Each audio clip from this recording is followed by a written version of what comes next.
How's it going, guys? And welcome back to another ASMR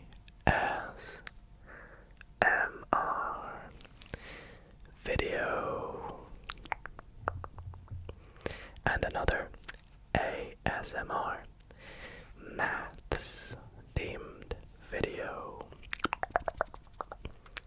As you can see by the title and from what's in front of us tonight, we're gonna be solving some mathematics problems. Mathematics problems.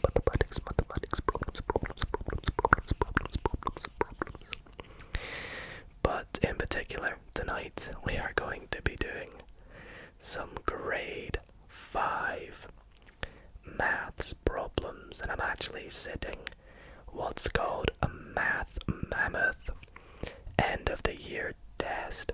So this is a bit of an exam in this video, and I'm quite excited. For those who don't know, I do study maths, so this should hopefully be a breeze for me. I say hopefully because this is grade 5, and for those who don't know what grade 5 is, it's an American year at school when you are about 10 or 11 years old. So the UK equivalent would be, I think it's year 6 or primary 7 if you're from Scotland like I am, but basically you're pretty young, so here's hoping that tonight should be all good and we can have a lot of fun solving some relaxing maths problems without any difficulty.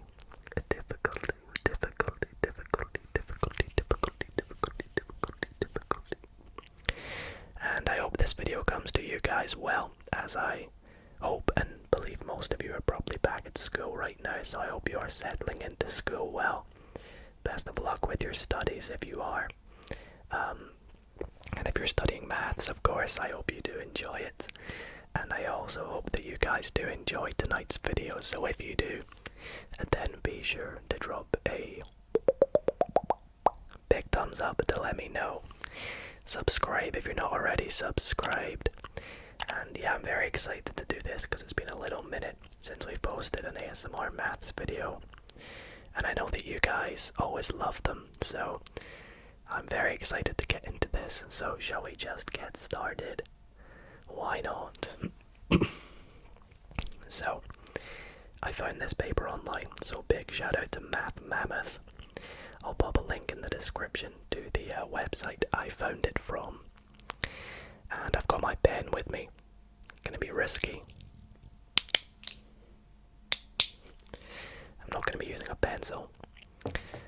I have a ruler as well. I'm not really too sure what equipment grade 5 uses, but I do also have a calculator.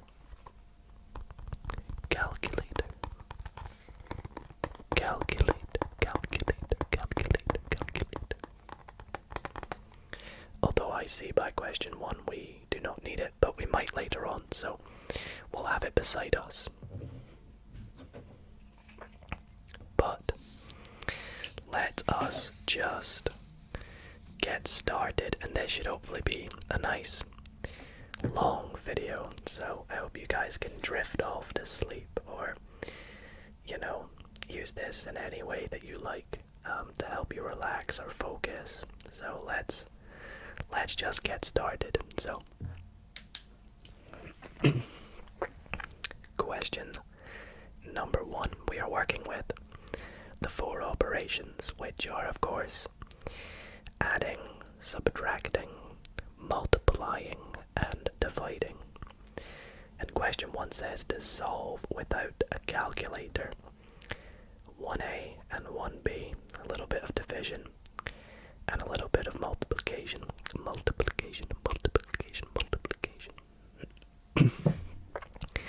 So first up, we gotta do 1035 divided by 23. Now 23 is a prime number, so unfortunately we can't break it up into any factors to help us divide it easily with a little step division that I was taught anyways. And I would assume that it's perfectly divisible by 23, so what I might do is just try and find some numbers to help us out. So we know that 23 times 10, I probably should have done this on the top line, is going to equal 230. So if we multiply that by 5, that'll be the same as multiplying it by 50, which will give us 1150. So therefore we're not too far off it. We're only about 115 off it. So if we see how many times 23 goes into 115, well, it's going to be 5. So we'll just put up here 23 times 5 equals 115. And therefore 1150 minus 115. I'm not sure if they're bothered about working, but this is how I would work it out. Gives 1035. So therefore we multiplied it by 10, then multiplied it by 5, which is multiplying it by 50. And then we subtracted 115, which is multiplying it by 5, so we subtracted a multiple of 5. So 50 minus 5 is going to be 45, so a weird start, you know. Never had an exam start like this. Right, 832 multiplied by 492. So the way I would do this is, I would do 832 multiplied by 500 first, because then if you work out what it is multiplied by 8, you can do multiply by 500, subtract what it is multiplied by 8. So to multiply it by 500, well, you can just multiply it by 1000 and divide by 2. So by 1000, you just add 3 zeros to the end. So that's going to be 832,000. And then divide by 2, we're going to have 416,000. So that's by 500. And then all we need to do is multiply it by 8. So we'll do 832 multiplied by 8. This is going to give us 6, 24, 25. And then 8 times 8 is 64, plus 2 is 66. So 6,656. All we have to do is this, subtract that. So we'll put subtract. Make sure we do them in the right columns. I've not done them in the right columns. 6,665. We're gonna have to do a bit of borrowing here, of course, so we do that. This is all gonna look a bit messy to you guys, but it'll give us the right answer. So we get 5, 3, 3, 9, 4. So our final answer, oh, there should be a 0 in there, I believe. Yep. 409,335. I'll just check over that again, because I don't think that is right. It's 6656. So that's going to be 4, sorry. And that's going to be 4 as well. Okay, there we go. Not a great start, honestly. 409,344 is going to be our final answer, and I'll put a little comma in there just to let you guys know. 409,344. Okay, so with that out of the way, we can move on to the next one. Not a big fan of doing sums like that. It's not the greatest. Right, solve x, subtract 56,409 equals 240,021. Well, if we just add 56,409 to both sides, we will work out what x is. Now, I would assume we are now allowed to use a calculator. A calculator, a calculator, calculator. So we'll get this out.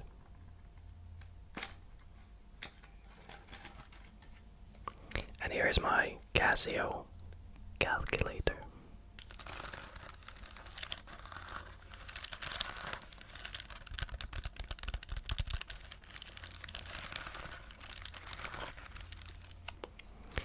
Now I think I might actually zoom the camera in a bit for you guys as we go along, just so you can see the questions a bit better.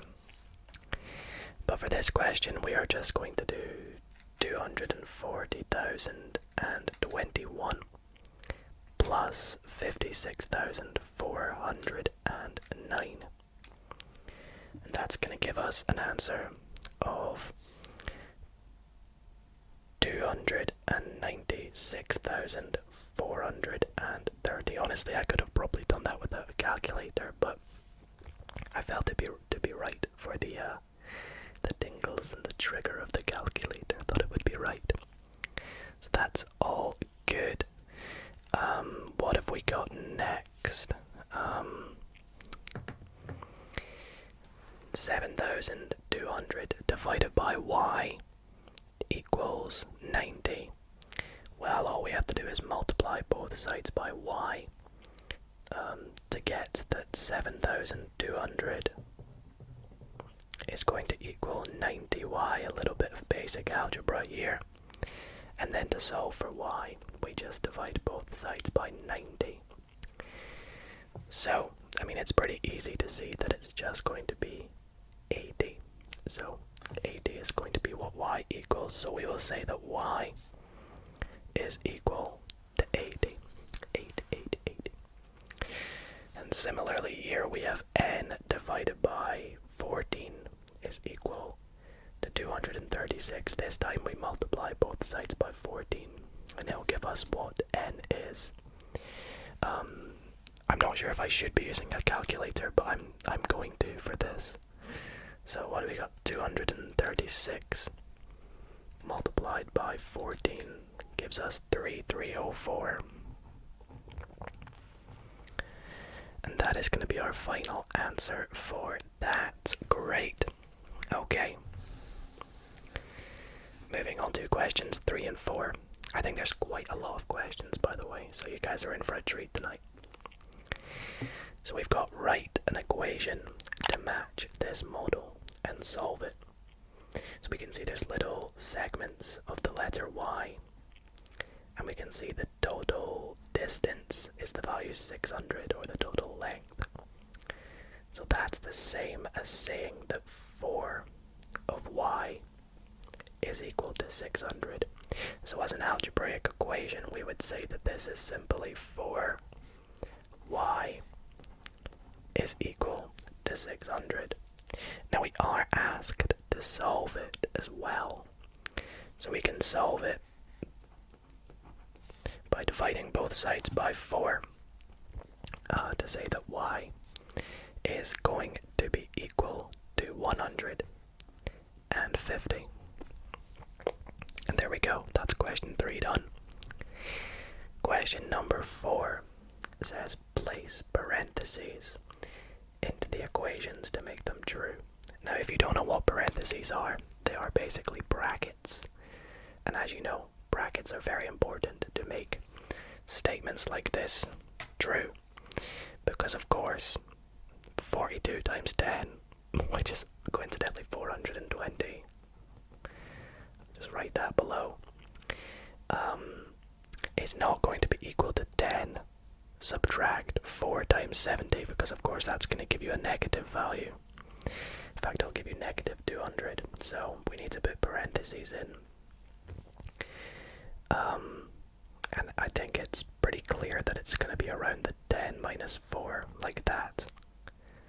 Because then that gives us 10 minus 4 multiplied by 70, which is 6 multiplied by 70, which does indeed, I'll just do this, give us 420, so that's true, so that's good. Next up, we have 143 is equal to, we have 13 times 5 plus 6. Now 13 times 5 is going to be 65, and 65 plus 6 is not equal to 143, so it's probably going to be 5 plus 6, which is 11, multiplied by 13, which is correct, because that will give us 143. So, a great start. First 4 questions are complete.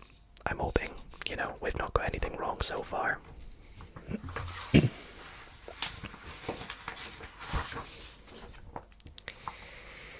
As we turn the page over, we move on to question number 5 right here at the top. Hopefully you guys can see this okay. Now, question 5 says, write a single expression, which is a number sentence. I love how they worded that. For the problem and solve. So we have a store was selling movies that originally cost $19.95 with a $5 discount. Mia bought 5 of them. What was the total cost? So if each movie has a $5 discount, then they're going to be $14.95. And we are multiplying this by 5. So it's simply 5 multiplied by 14.95. Now I think they would want it to be written like this. 5, I'll just put like equals, because it's the final cost. 5 times 19.95. Subtract 5, I would assume, and we're asked to solve it. Now again, I would use a calculator here, so hopefully that's the right thing to do. So we'll pop it into our calculator.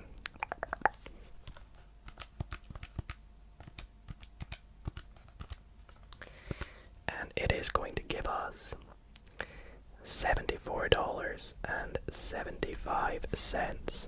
So we'll write that in. Do a little dollar sign for y'all. What was it? 74, 75. Yep. That's a lot to spend on movies, Mia. Hope your parents are okay with that. Okay, question number 6.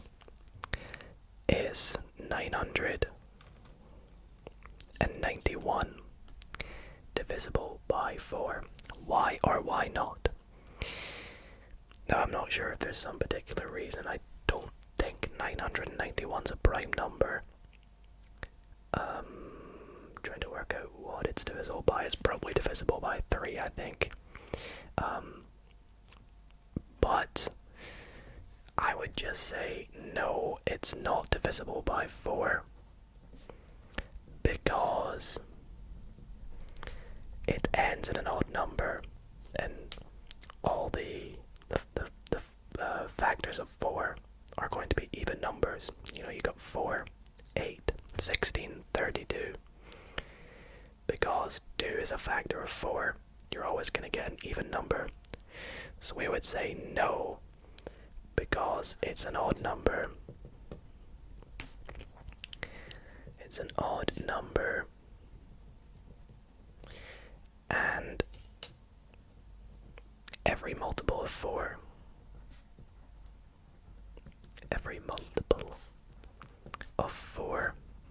is, I just did is the wrong way around, is even. There we go. That's what I would say for that. So hopefully they're okay with that. Alrighty, moving on to question number 7. We are asked to factor the following into their prime factors. So first we have 26. So the prime factors I can see there, well, we have 13 as a prime factor of 26. So it's going to be 13 and 2, which is correct because 2 is a prime number, 13 is a prime number. Not like anything else goes into that. 7 doesn't, 11 doesn't, 3 doesn't. So it's going to be 13 and 2. So we'll put 13 times 2. And I'd hope that would be correct. Next up we have 40. Let's not sure if they always want us to put just 2, but there will not be, because 2 times 20, 20 is not a prime number. 2 is prime, 5 is prime. 2 times 5 is 20, is 10, sorry. 2 times 5 is 10. We could just multiply that by 2, and then by 2 again, right? So we'd have 2 times 2 times 2 times 5. Yeah, because 2 times 2 is 4, times 2 is 8, times 5 is 40. That seems good to me. Alright, 59. Okay, prime factors of 59. 13, but 13 doesn't go. Wait, is 59 prime? 59 is a prime number. So it's not got any prime factors apart from 1 and itself, right? So we just write 1 times 59, correct? I'm not sure if that's what they want us to do. Because 1, well, one's not prime though, is it? So we would have to just put 59 is prime, because 1's not a prime factor. So that's gonna have to be it for that one there. Hopefully that's right. I don't know if I'm missing something, but moving on to question number 8. Write the numbers. Oh, that's a cool question. I like that. So what do we have? 70 million. 16,000. So it'll be 016 and 90. So 090. And then 32 billion. No millions. So 3 zeros. 232,000. So it'll look like that, right? Sounds good to me. I'm happy with that. And the last question on this page, question number 9, asks us to estimate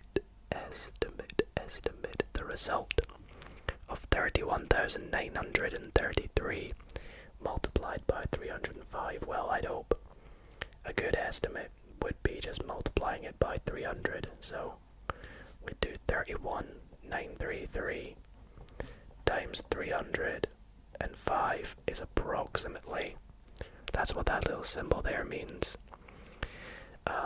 And I'll say it's approximately 31,933 times 300. And I'll write what that equals just to be sure.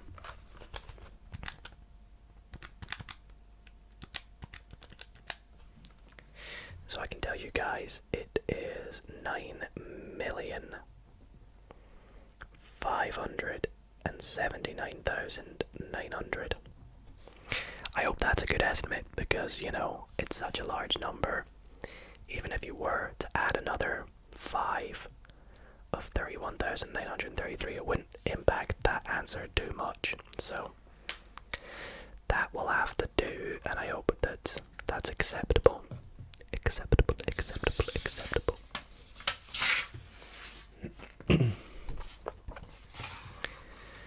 Alrighty, so next up we have, what is the value of the digit 8? The digit 8. In the number 56,782,010,000. Well, I would just say that it is 80 million. That's the value, I guess.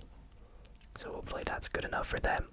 This is quite fun actually. It's nice and easy, which I like, and considering it's late at night for me right now, that's pretty good for my brain. It's nice to sort of let my brain relax and to not do difficult on it. So I also don't know about you guys, but I always find solving maths problems quite satisfying because in the majority of cases, maths problems have a correct answer.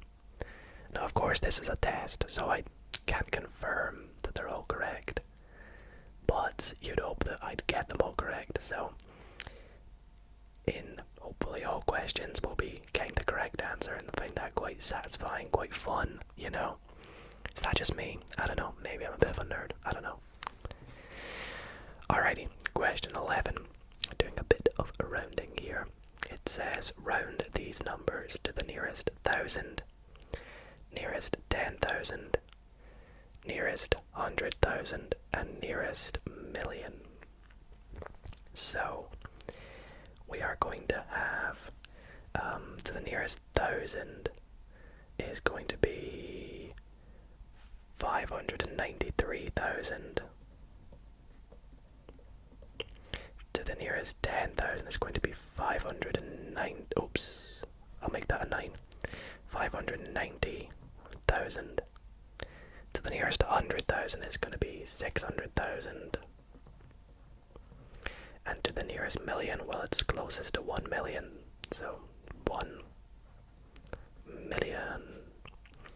And then up here we have 19,054,947. To the nearest 1,000, what's going to be 55,000, so 19,055,000. Nearest 10,000, it's just closer to 50,000 there, so 19,050,000. Nearest 100,000, it's nearest to 100,000. This is a nice easy one. And then nearest million, it's going to be 19 million. Awesome. Great. Okay, next section is the problem solving section. I love problem solving, whether it be in puzzles or games or even tests. It's always a lot of fun, so let's see what we got going for us here. So Jack, shout out everyone called Jack, has an 8-foot long, I thought that said beard, an 8-foot long board. He cuts off 1/6 of it. How long is the remaining piece in feet and inches? Okay, so if it is 8 foot, then that is going to be 8 times 12 inches. So 8 times 12 is going to be oh no, is it 13? Is there 13 inches in a foot? I think there's, is there 13 or is there 12? I can never remember. I think it's 12. It's 12, isn't it? Yeah, it's 12. I'm being an idiot. So that's going to be 96 inches. Now he cuts off 1/6 of it, so to cut off 1/6 of it, you would be multiplying it by 1/6 to work out what that 1/6 is. Or you would multiply it by 5/6. So in our case, we're doing 96 multiplied by 5/6. And now, to do that, you multiply it by the bottom and divide it by the top number. So, I mean, we can just use a calculator, hopefully, I think. So we do 5/6 times 96, which is going to give us 80. So it's now 80 inches, which is exactly, is it exactly? No, it's not. It's going to be 12 times 6 is 72. Okay, so it's 6'8", I think. I'm awful at converting into feet and inches, but I think it's 6'8" inches, so put my answer like that. Wow, that was actually challenging for me because I never really use feet and inches to measure things, so hopefully my conversion is right there. If it is 13, then I've gone and messed it up, but it's late. Right. A website charges a fixed amount for each song download. If you can download 6 songs for $4.68, then how much would it cost to download 10 songs? Well, to work out one song, we'll just put the letter S for song. One song would equal 468 divided by 6. So therefore, 10 songs, which is 10s, is going to equal 10 multiplied by 468 divided by 6. So if we do that on our calculator, 10 multiplied by 468 over 6 is going to give us 39 over 5, or $7.80. So we have $7.80. Great. Last, we have the last question on this side. We have a meal in a fancy restaurant cost 3 times as much as a meal in the cafeteria.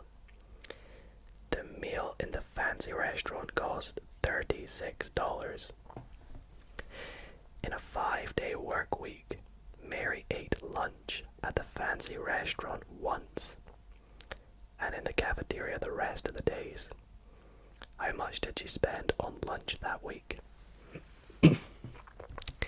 Well, first, let's work out how much a meal cost in each. So in the fancy restaurant, we'll call it F. We are told a meal is $36. I've just realized the dollar sign is one line and I've been doing 2. I apologize. I'm not American. I never really need to write the dollar sign. And we're told it's 3 times as much as the cafeteria. So cafeteria is going to be a third of that, which is just $12. So therefore, in a 5-day work week, Mary ate at the fancy restaurant once. So fancy restaurant once, F. And the cafeteria the rest of the day. So 4 other days she ate at the cafeteria. So that's going to be 36 plus 4 times 12, which is 36, plus 48, which is going to give us 84. So the total cost was $84, which is quite a lot to spend on lunch in 1 week, to be fair. Come on, Mary, just stick to the cafeteria. It's not worth it. It's not worth it. Okay, so next question, question 15. We have a blue swimsuit costs $42 and a red swimsuit cost 5/6 as much. How much would the 2 swimsuits cost together?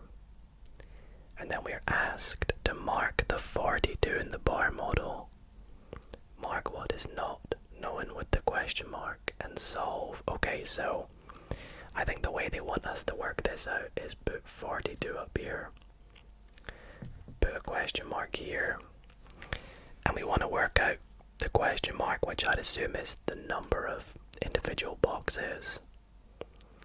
So there's 1, 2, 3, 4, 5, 6 boxes here. So each box is going to be 42 divided by 6, which is 7. And then we have 1, 2, 3, 4, 5, 6, 7, 8, 9, 10, 11 boxes. So I'm assuming we just do 11 times 7, which is 77. So the combined price would be $77, I hope. I think the best way you can check this is by doing, we just do 42 plus 5/6 times 42, because we're adding the price of the second one, and the price of the second one is technically 5/6 times 42, which gives us 77, so that confirms that. Okay, so that's great. Moving on to question 16. So question 16 says, a bag has green and purple marbles. 2/5 of the marbles are green and the rest are purple. Draw a bar model for this situation. Now, I won't lie to you guys, I don't really know what a bar model is, but I can make a guess. It's probably a similar thing to what we did up here. So I'll use my ruler, and we're working in fifths, so I'll just do 2 centimeters for each fifth. And we'll do it like this. We'll do 1 centimeter for the width and connect it up like so.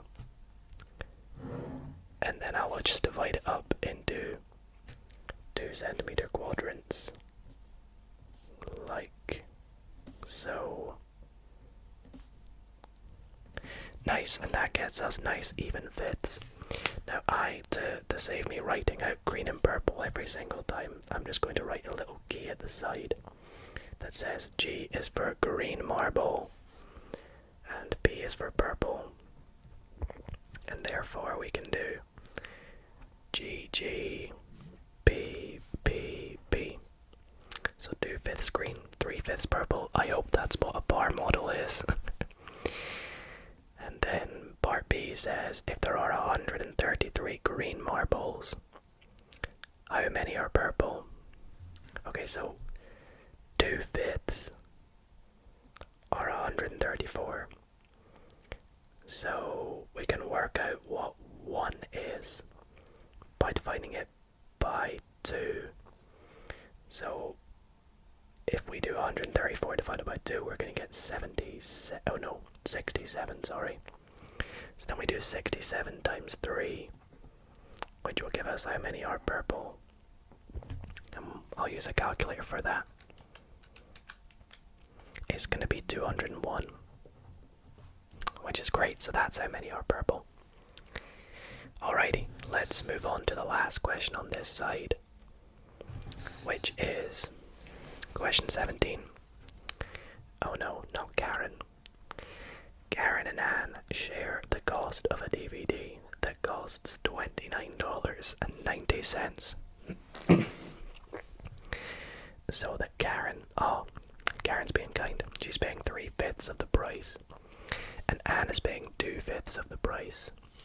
Then it says estimate how much each person will pay. So this is an estimate. So if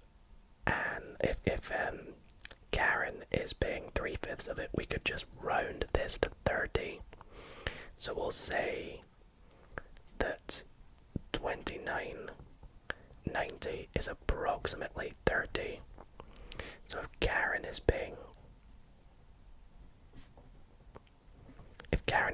3/5 of it, to work out 3/5 of 30, well, we know 1/5 is just gonna be 6. So 3/5 is going to be about $18. I hope that's a reasonable approximation. And Anne is going to pay 2/5, which is just $12, and you can see 12 plus 18 is 30, so it's about that. We could work out what each one would pay with the calculator, but we don't need to for this question. Oh no, yeah we do. I hadn't read the second part yet. Find the exact amount of how much each person will pay. So Karen's paying 3/5. Well, Karen is going to pay, we can just do $29.90 multiplied by 3/5. And then the same with Anne. We just do Anne pays $29.90 multiplied by 2/5. And then using our calculator, we can see we are going to get 90 multiplied by 3/5 is 17.94, which is very close to 18, so that was a pretty good estimation. And then we can just work out the rest. Is going to be 12.06 for Anne. So that's that, question 17 done. I'll zoom back out. Move on to the next side.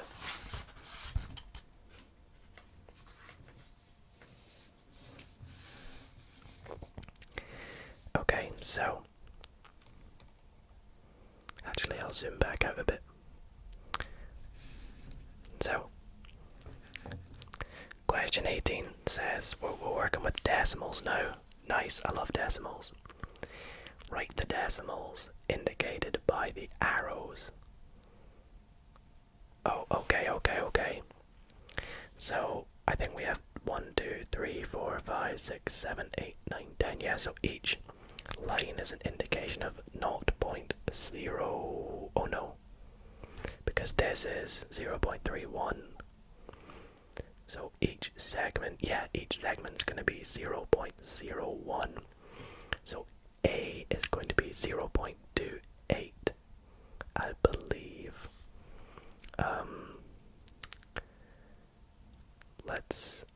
Oh no, I'm being an idiot. Each line is 0.001. So A is going to be 0.289. Yeah, because then you have 291, 292, 293, 294, 5, 6, 7, 8, 9, 0.3, 0.301, 302, 303, 4, 5, 6, 7, 8, or 8, 9, and then 0.31. So there we go. In fact, I actually pretty much said the next one. We have 0.3. C is going to be 0.305 by the looks of things. Yep. And then D is going to be 0.313. I think is correct. So nice and easy there. Question 19. We have complete. So 0.9 plus 0.05 is going to give us 0.95. 0.28 plus what makes 1? What's going to be 0.72. 0.82 minus 0.2. I know I keep changing if I say 0 or 0, but I know different countries say different things. So this is going to give us 0.62 because that 2 has got a secret invisible 0 behind it, like I did up here. The 1.3 minus 0.04 is going to be 1.26. We can go through this pretty quickly. 1, that's plus, 1.05. And then that's going to be 0.37. Nice, decimals are pretty good. Alright, question 20 says write as decimals, and now we have fractions. Great, okay, so the first one, 8 100ths, is going to be 0.08. Then we have 81 1,000ths, which is going to be 0.081. You can multiply it by 1,000 to see it gives 81. And then 5 times 21 100ths. So 21 100ths is going to be 0.21. So 5 times that, but we can just see it's 81 100ths, which is 0.81.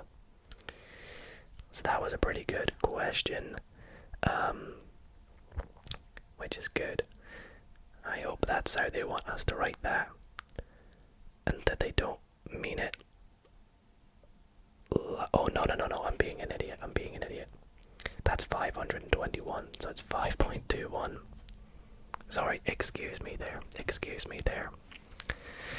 Alright, so moving on to question 21. Write as fractions or mixed numbers.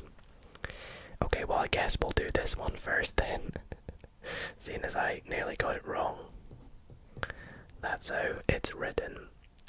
And then this one here, it's going to be similar. It's 1 and 4 1,000ths. And then this one here is going to be 48 1,000ths. Nice, okay, that was harder than it should be. Compare and write. Less than or greater than. Okay, well, we can do this pretty quickly. That's going to be greater than. That's going to be greater than. And that is also greater than. Okay, nice. Question 23. Round the numbers to the nearest 1, nearest 10th, and nearest 100th. So, we have 5.098. Rounding to the nearest 1 is rounding to the nearest. Well, it's going to just be 5.000. 10th is the first decimal, so it's going to be 5.1. And then 100th is the next one, so it's actually going to be 5.1 again, because to the nearest 100th is, well, it's rounding up to what to 10, if you will, but then that 1 goes over to here because it's going to be 001. So it's 5. I'll put 5.10 to make it easy to understand. So then here we're going to have 0.3, and then here we actually can write 0.31 this time. Nice, okay. And then the last question here, question 24, says solve 0.4 times 7. And this is pretty easy. We got 2.8. 0.4 times 0.7 is going to be 0.28. And then 0.4 times 700 is 280. Good. And then we just continue here. So we're going to have 0.5, 5, and then 500. And then 1.1 times 0.3. Oh, I could be using a calculator for these, but I can just see that that's going to be 0.33. 70 times 0.9 is 63. And then 20 times 0.09 is going to be 1.8. And if you're wondering how I did them, well, I just multiplied them by 10 first, and then multiplied them by 7, or multiplied it by 10, then 2, so that was a good wee question. And I think we're about halfway through now, I believe. Still quite a lot to go. So we'll get cracking with it.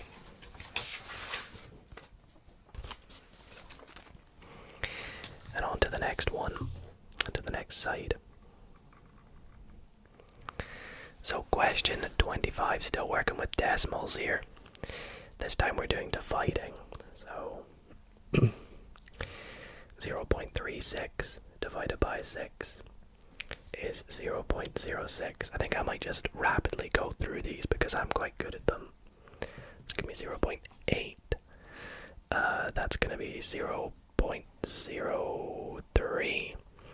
That's going to be 0.07. That's going to be 1.6, and that's going to be 0.71. Nice and easy there. Now we're doing a bit of converting, and oh boy, I can see some feet and inches coming up. Oh gosh, I thought we were done with them. Thought we were done.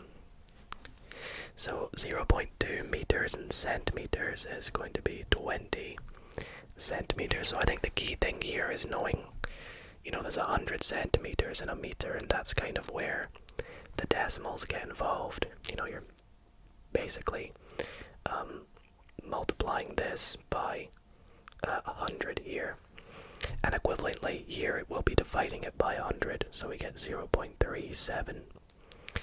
And then 2.9 kilometers, well, the key thing is kilometer, it's 1,000. So what we're doing to convert to here is we are going to be multiplying it by 1,000, so we'll have 2,900, which is great. So moving over, 0.4 liters into milliliters.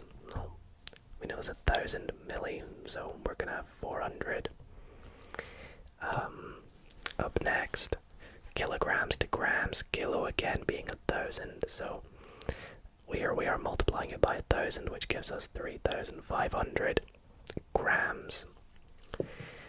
240 grams into kilograms is just going to be 0.240, or just 0.24.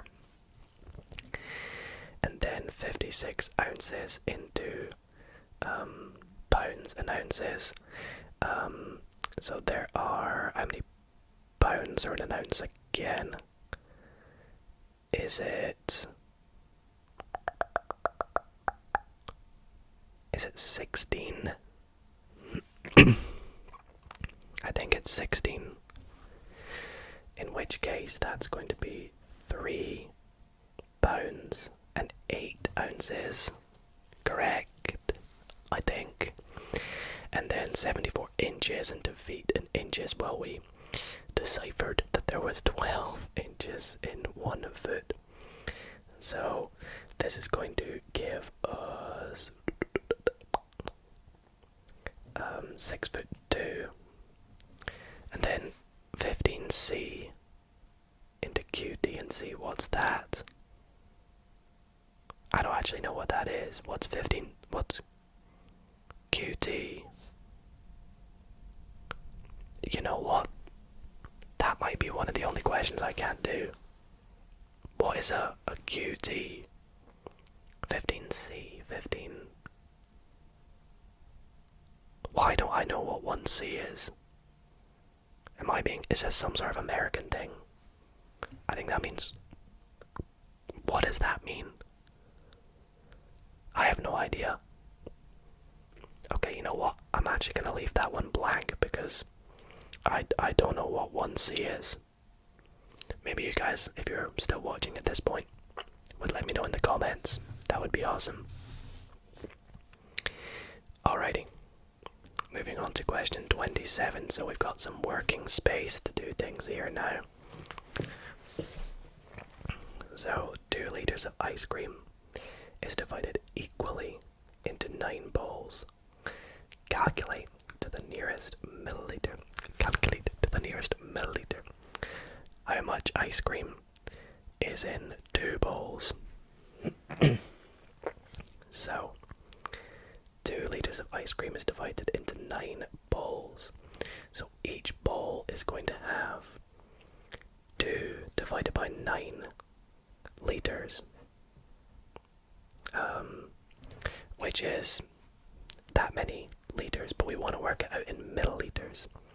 So to work it out in milliliters, we want to multiply it by 1,000. So that's how many milliliters are in 1 bowl, which is about 222, right? So 222 milliliters in 1 bowl. Calculate to the nearest milliliter. Technically it's 222.2222, but that'll do. We want to work out how much ice cream is in 2 bowls.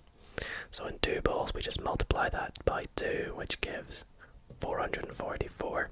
Technically 0.44444. But we're asked to work out to the nearest milliliter. So to the nearest milliliter is, well, we'll write over here, 444 milliliters. Great. And it would be great if my camera would focus. Thank you. Hopefully it's not been doing that whole video. Question 28. Doing some calculating. So calculate 4.2 minus 2.78. Maybe I should not have been using a calculator. I don't know. Either way, whoops, we've done it. So, I mean, we can just do this in our head. We're gonna have 1.42. Then we're gonna have, maybe actually here I need to do a bit of a sum. So we'll go 5 into 71.40. It's gonna go in 1 with a remainder 2. It's gonna go in in 4 with a remainder 1. Then it's going to go in 2 with a remainder 4. And then it's going to go 1, 4, 2, 8. Put the decimal point there, so 14.28. Then last but not least, 2.2 times 6.4. Again, we can do a little sum, but I can just see that it is going to be 14.08. Nice. Okay, so is that decimals done now? Or, yep, it is. And oh, we're moving on to something exciting now. We are moving on to graphs. Gotta love me some graphs. Okay, so question 29 says, plot the points from the number rule on the coordinate grid. And the rule is, for x values, start at 0 and add 1 each time. So our x values are going up in 1. So for this little table that we've got here, it's going to go 0, 1, 2, 3, 4, 5. And the rule for the y values is start at 1 and add 2 each time. So it's going to go 1, 3, 5, 7, 9, and then 11. And we want to plot all these points. Plot the points, plot the points, plot the points, plot the points. So this is our x-axis, this is our y-axis. So we're going to have 0, 1 as a point. And then we're going to have 1, 3 as a point. And then it's going to go, well, we didn't really need to do the table, but we can see it's going to go 2, 5, 3, 7, 4, 9, and 5, 11. And we do get a nice straight line there. But we don't need to fill that in, so. Then we're asked, in question 30, in the grid, draw a circle with a center point at 8, 4. So 8, 1, 2, 3, 4. It's right there, that's the center. And it has radius of 3 units. Oh gosh, I've got to draw a circle. Well, let's just work out where the top points are going to be. There, there, there, and there. So it's a radius of 3. So 1, 2, 3. Now I've got to try and draw a circle. I apologize in advance that this is not going to be as we'd hope. But imagine, if you will, that this is a nice, lovely circle. Or a skew circle. But that will do, that will do. I like these questions. Got a big question here for 31. So the table below gives the amount of sales in a grocery store from Monday through Friday. So we've got the day Monday, Tuesday, Wednesday, Thursday, Friday, and the sales in thousands of dollars. So 125,000. Friday's the busiest day by the looks of things. Tuesday ain't that busy, neither is Wednesday compared to Friday. Anyways, that's not what we're here to do. We are asked to make a line graph. This is cool. Okay, so on Monday it's 125, so that will be 130. This will be 125, about there. On Tuesday it was 114, which is going to be about here. A little bit higher, about here. Then on Wednesday it was 118, which is going to be slightly higher, closer to this line actually. Thursday was 130, which is it is smack bang in the middle here. And then Friday was 158, so that's going to be basically on that line again. And then I will use my ruler to be nice and neat here, although it's probably not going to come out very neat, to connect everything up here. So this should actually go up and then up again. So we're gonna try and make that obvious. Like so. And it's just gonna keep on going up.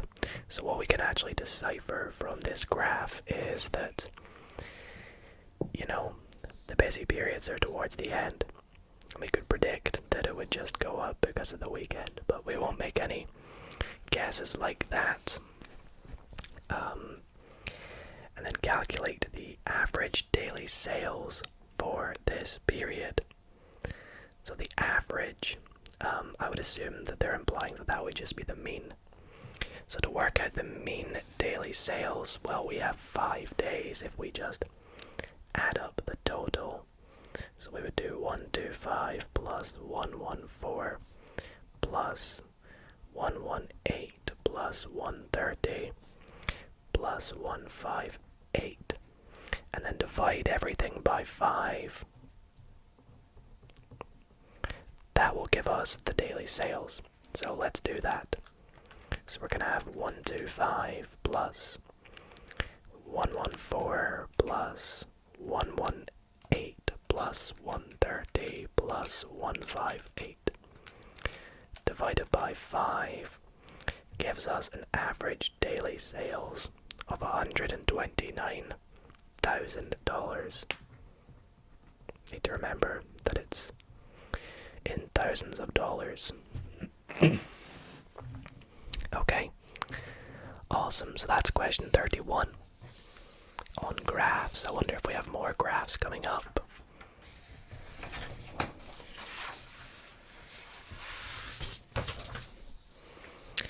No, we are on to some fractions. Gotta love me some fractions. Great. So we have add and subtracting fractions. Now, luckily for us, they are all the same denominator. They're all a common denominator. So it shouldn't be too difficult for us to see that this is 6 and 3/9, which is the same as 6 and 1/3, because 3/9 is 1/3. And then here we're going to have that this is equal to 2 and 2 6, which is 2 and 1/3.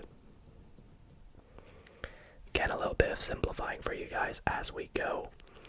And then this is going to be 3, 12, 13 and 5, 13 and 8/10, I believe, yep, which is also the same as 13 and 4/5. So some nice simplifying as we go. Question 33. Mark the fractions on the number line. So we have a number line going from 0 to 1. And the fractions we want to mark on it are 3/4, 1/3, 4/6, and 5/12. So 3/4. There's 1, 2, 3, 4, 5, 6, 7, 8, 9, 10, 11, 12 individual segments.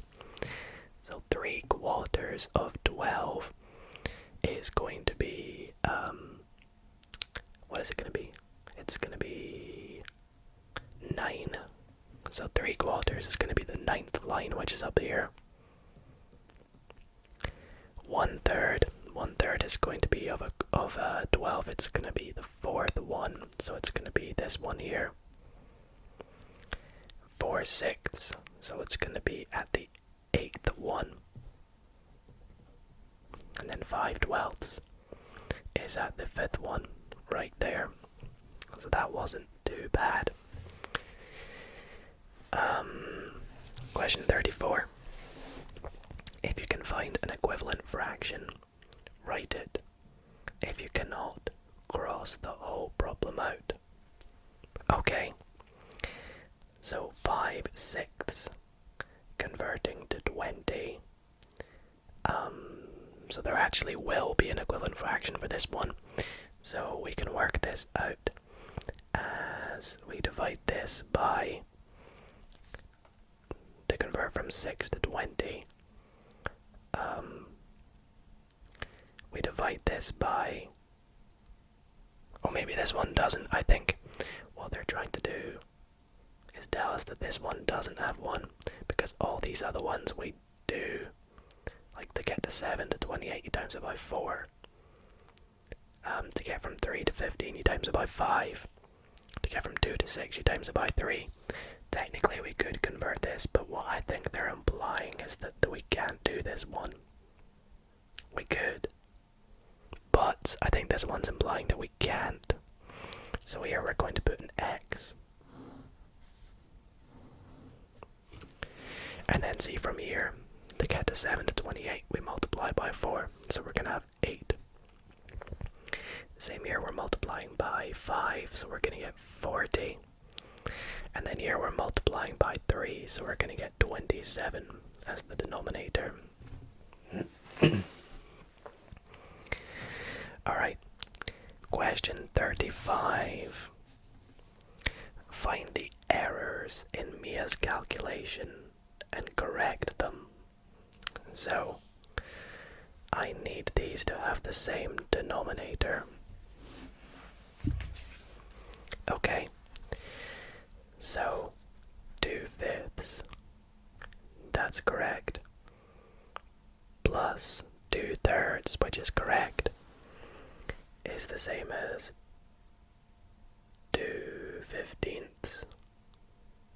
No, what has she done here? That's not the same as 2/15. 2/5 is the same as 6/15.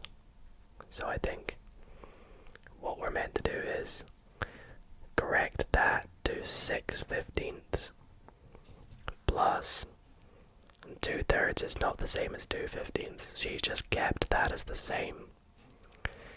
So to convert it to 15ths, we're multiplying it by 5, so it's going to be 10. And then 10 plus 6 is going to be 16/15, which I think is all we need to do. So that's going to be equal to 1 and 1/15. And that is that problem done.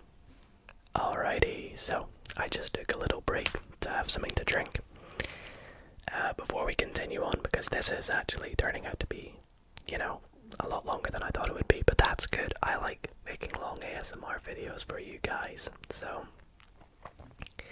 here we go, on to question 36. What were we working on before? Well, it looks like fractions, so we're doing some fractions here. Question 36 says, add and subtract the fractions and mixed numbers. So here we're working with different denominators. So 1/3 plus 5/6. Well, 1/3 is the same as 2/6. So 2/6 plus 5/6 is 7/6. And they say mixed numbers, so I would assume they want us to write our answers in mixed numbers. So that's going to be 1 and 1/6. Like so. And I hope that's how they want us to write it. Okay, so here we are doing 4/5 minus 1/3.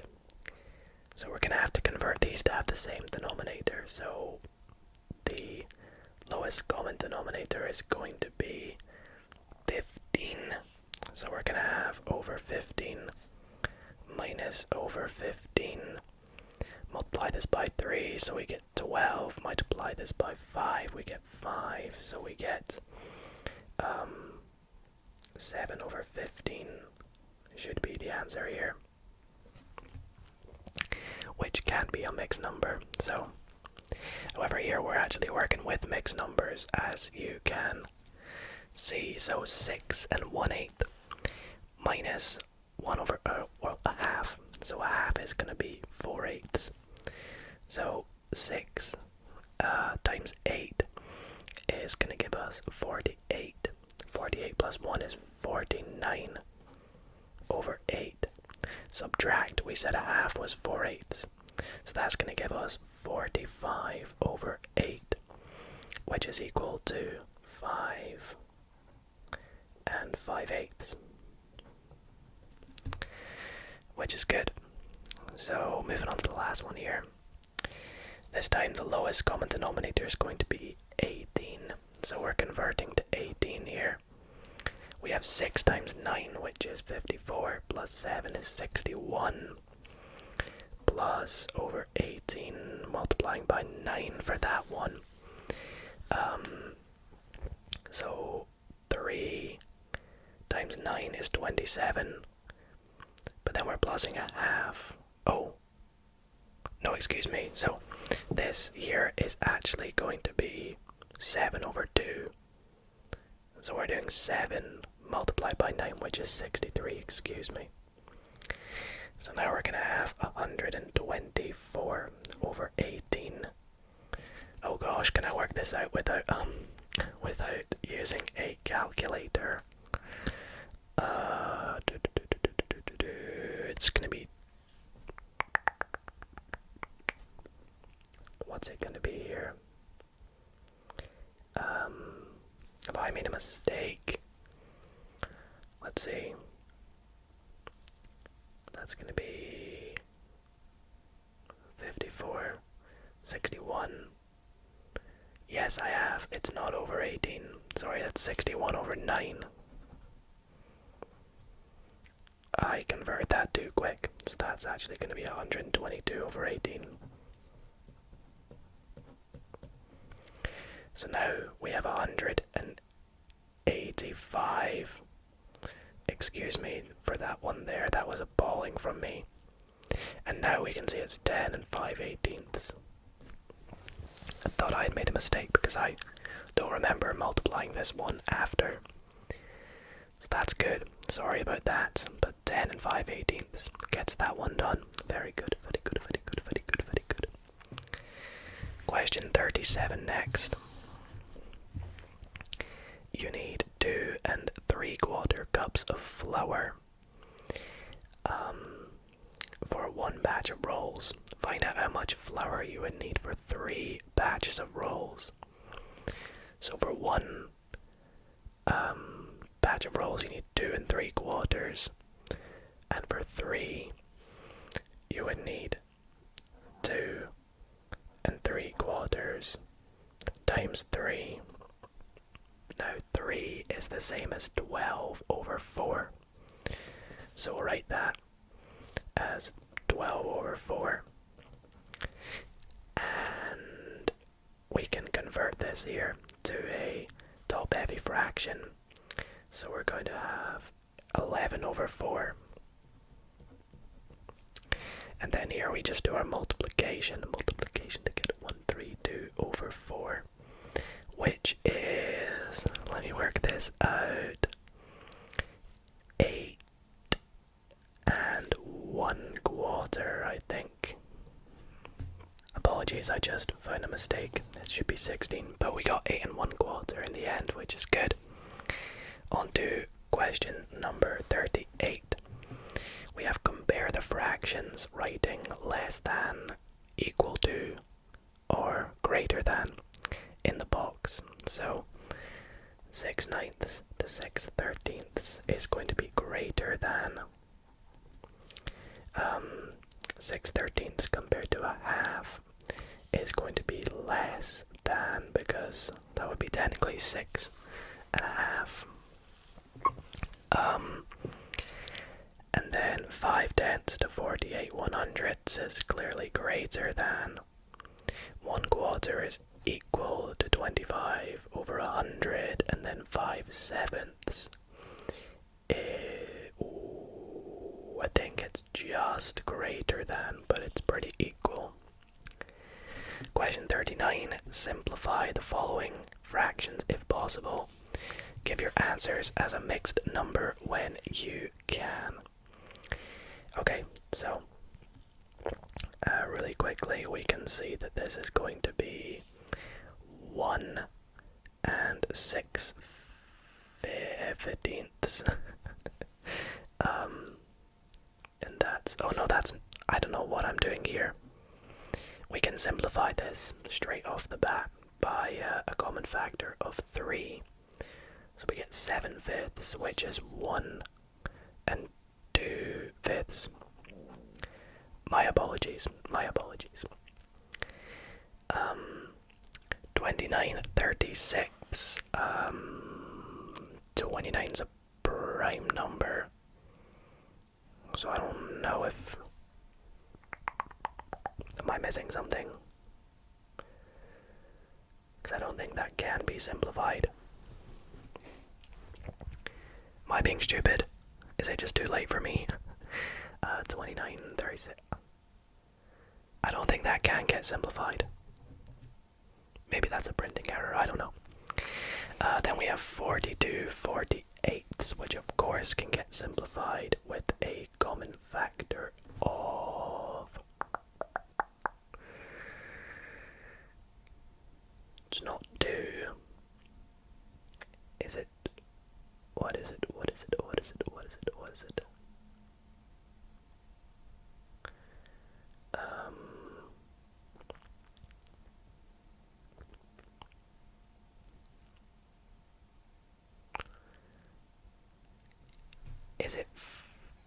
Is it 6? I think it might be 6. I think 6 goes into both of them, right? So we're gonna have, 7/8, because 6 times 8 is 48, yeah, and 7 times 6 is 42. Why did that take me too long? I don't know, guys. Is the following multiplication correct? If not, correct it. I would guess that it's probably not correct. 2/3 times a half. Let's just write this out below. 2/3 times a half equals 2/6, which is the same as... Oh, it is correct. It's the same as 1/3. Okay, we would have known. It's actually correct. Alrighty, so moving on to what seems to be the last few questions, actually.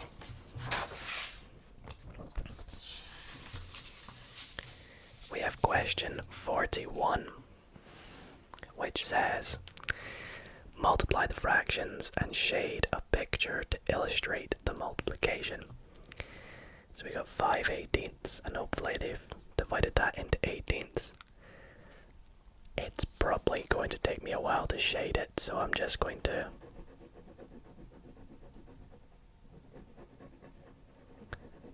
do that, and that should do the job. And then over here we're going to get 4/27, and I'm assuming that these are in 9s. 1, 2, 3, 4, 5, 6, 7, 8, 9. Perfect. So we do 4 of them.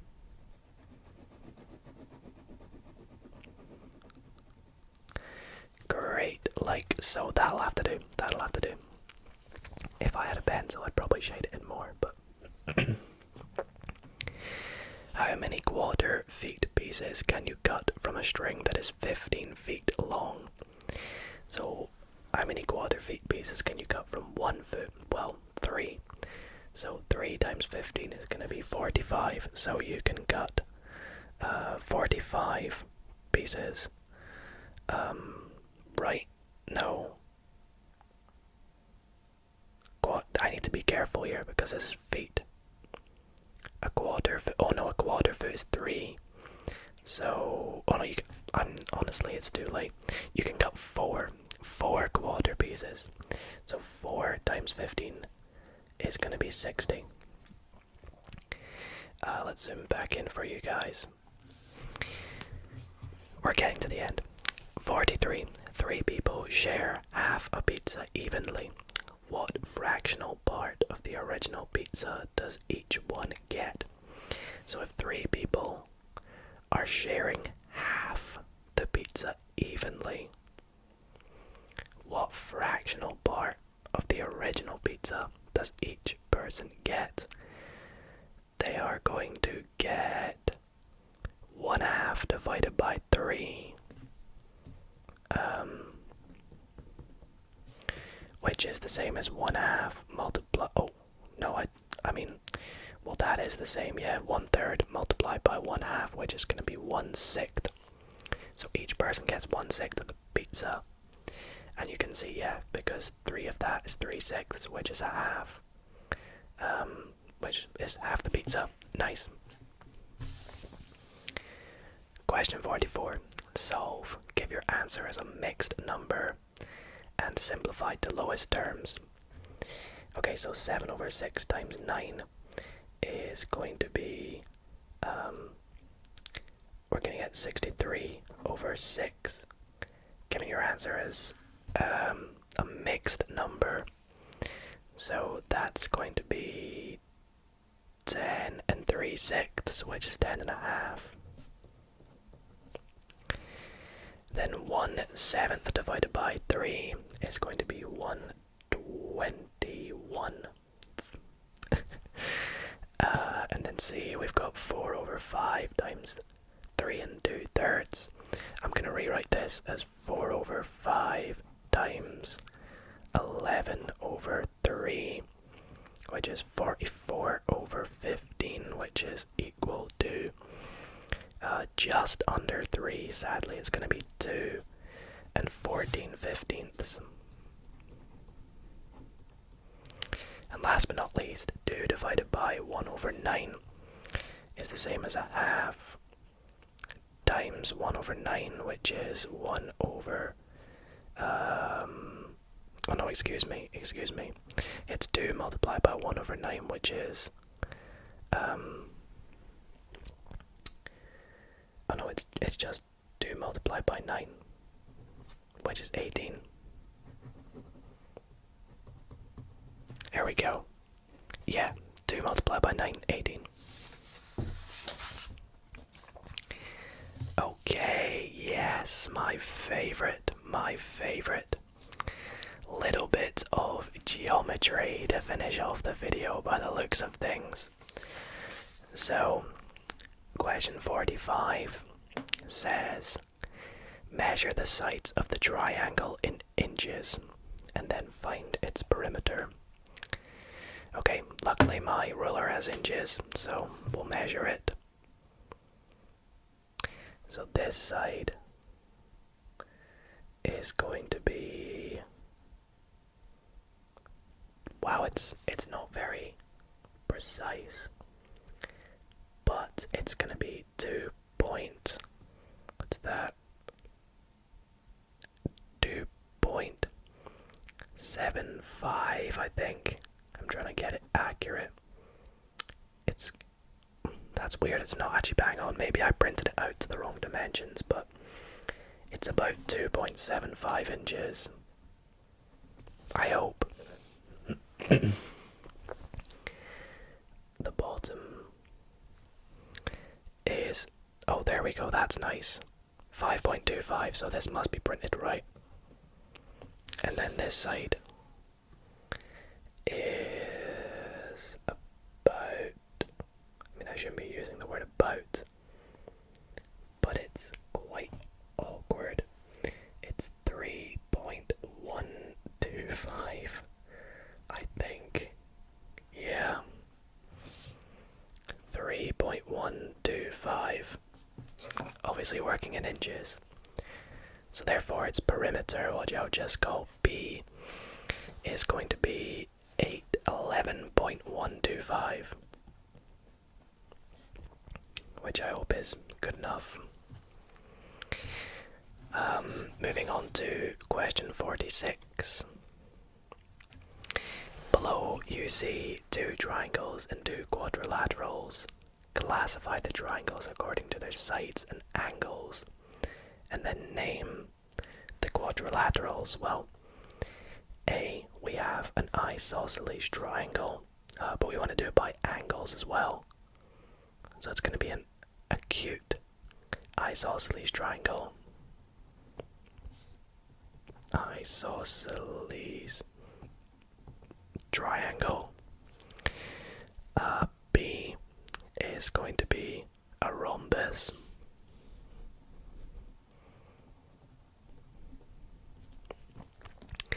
C is a right-angled triangle, but I'm guessing they want us to call it scaling, so we'll call it a right-angled scaling, like that. Is that how you spell it? I don't know. Triangle. And then D is a trapezoid, or a trapezoid, whatever you guys want to call it.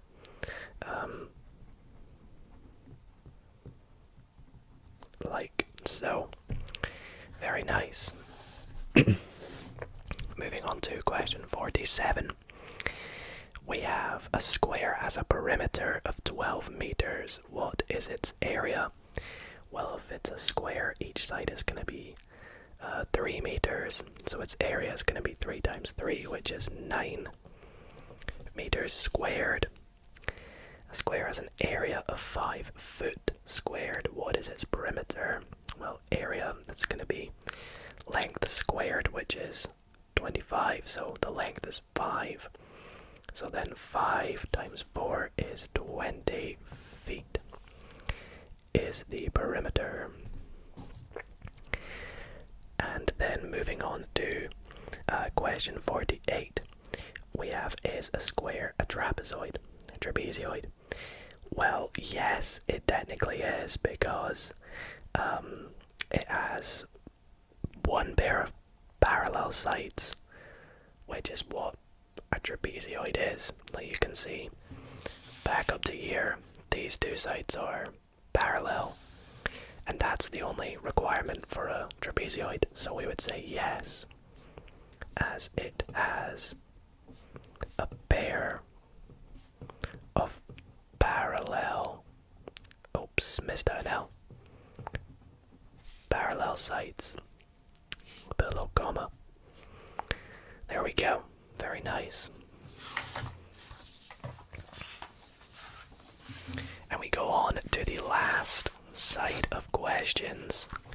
Oh boy, this has been a lot of fun, this video. I really hope you guys have enjoyed it thus far. So there's 52 questions in total. This is question number 49, which says, can an obtuse triangle be isosceles? If not, explain why not. If yes, sketch an example. Well, yes, an obtuse triangle can be isosceles, because that just means that the indifferent angle is obtuse. So we would say yes. And we just want basically the top angle to maybe be bigger than right angled. So like that. Now, I should probably use a ruler, but we'll just go out to about there. Out to about there. Should be a little further, but I mean, that's a tough question because I'm not really good at drawing without, you know, like a compass to measure, but we'll just say that that's not right angled. That bit up there.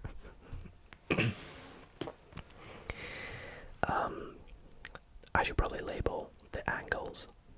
I mean, I could label them and say that that is, say, let's say 120, which it clearly isn't, but, and then we can say that these two are therefore going to be 30 each.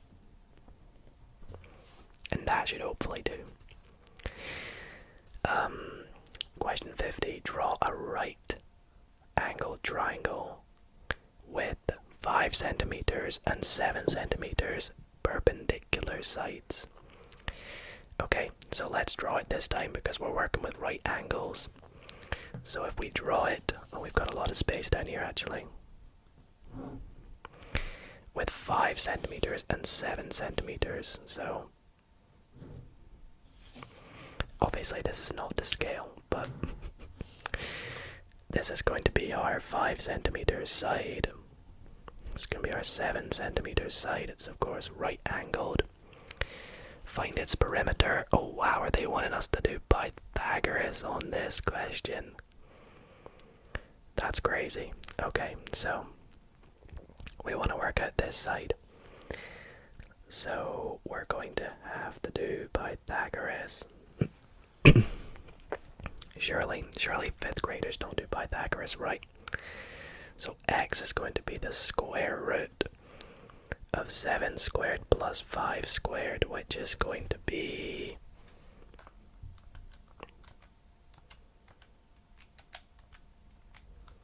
root 74, which is 8.602 approximately. So the perimeter is going to be 7 plus 5 plus that, which is going to be 20.602.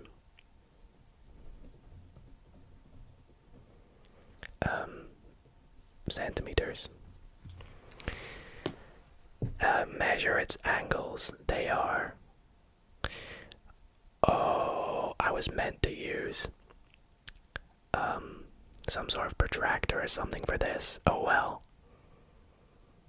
Oh well, we know at least one is going to be 90 degrees. No idea what the others are going to be, unfortunately. Okay. Oh well. Oh well, ignore that.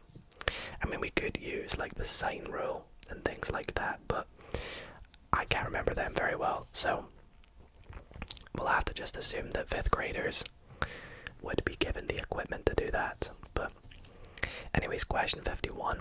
This is a rectangular prism. Find its volume.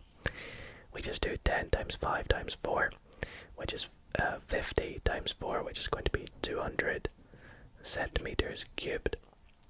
Back to the easy questions now. And then question 52. Matthew has a collection. No, he doesn't. He has a rainwater collection tank in his yard that is rectangular, like a box. It is 1.2 meters long, 60 centimeters wide, and 1 meter tall.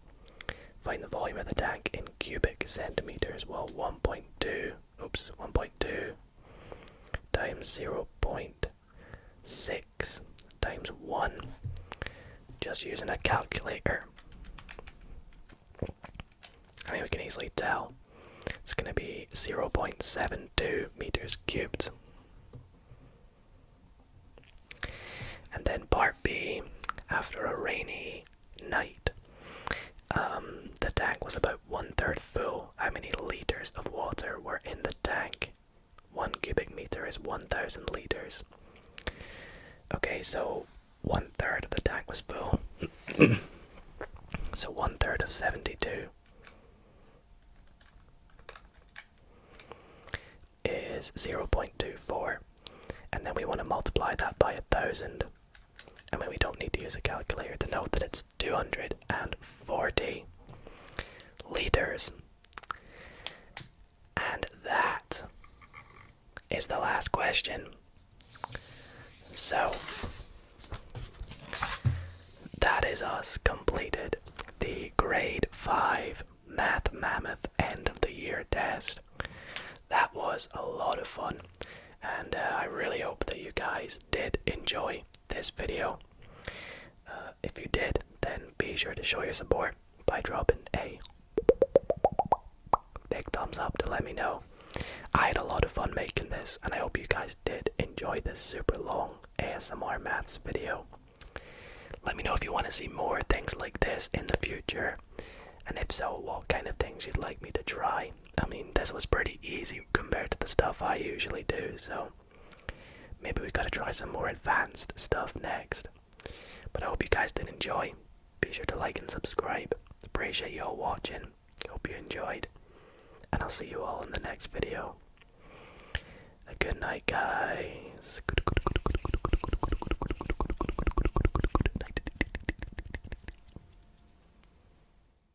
A quick thanks to the members of the Dido ASMR